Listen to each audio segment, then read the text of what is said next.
বিড়ি খাওয়া ছেড়ে দিবেন? ছেড়ে দিবেন তো ইনশাল্লাহ? এটা কিন্তু আমি কিন্তু বলছি, আমি কিন্তু আপনাদের নিজের লোক, আমি আপনার নাতি বয়সী, কিন্তু এটা কিছু মনে করবেন না। মনে করেন আপনার আপন ছেলের ছেলে আমি, তা আমি যদি আপনাদেরকে কিছু বলি, আপনারা আমাকে যদি কিছু বলেন, আমি কিন্তু মাইন্ড করব না। আমি যদি বলি আপনারা মাইন্ড করবেন না।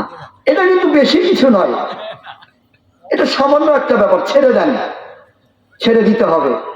বলবেন হুজুর এত যাবত যে করে আসছি, এখন যদি আজকে ছেড়ে দিই, এই গুণাগুলো আমার কি হবে? এত যাবত যে গুণা করলাম, এগুলো মাফ হবে কিনা? প্রশ্ন থাকতে পারে কিনা? এ ব্যাপারে আয়াত বলি, তারপরে আমার মূল আলোচনা চলে যাবো ইনশাল্লাহ। সূরা জুমার 53 নম্বর আয়াত। কত নম্বর আয়াত? আল্লাহ বলছেন, قل يا عبادي الذين أسرفوا على أنفسهم لا تقنطوا من رحمة الله। আল্লাহ বান্দাদেরকে ডেকে বলছে, قل يا عبادي الذين أسرفوا على أنفسهم لا تقنطوا من رحمة الله। ওহে আমার বান্দা শোনো, তোমরা যারা নিজের উপরে জুলুম করেছো, তোমরা যারা নিজের উপরে অন্যায় করেছো, তোমরা আমার দয়া হতে নিরাশ হয়ো না।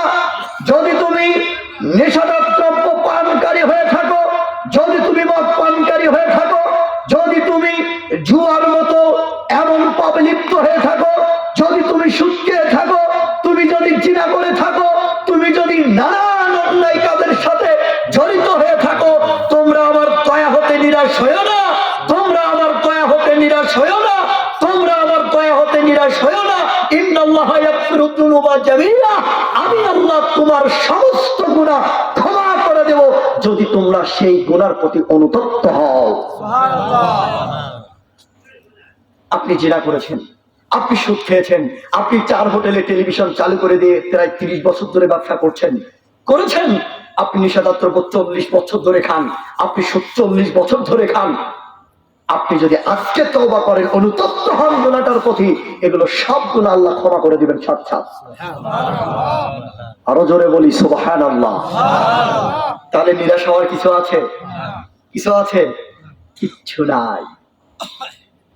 এজন্য আপনি যদি আজকের এই মাহফিলে যদি আপনি তওবা করে বিড়ি ছেড়ে দিতে পারেন, আল্লাহর কসম আজকের এই মাহফিলটা এটা সফল হয়ে যাবে। কেউ আছেন এমন ব্যক্তি খান ছেড়ে দিবেন ওয়াদা করে?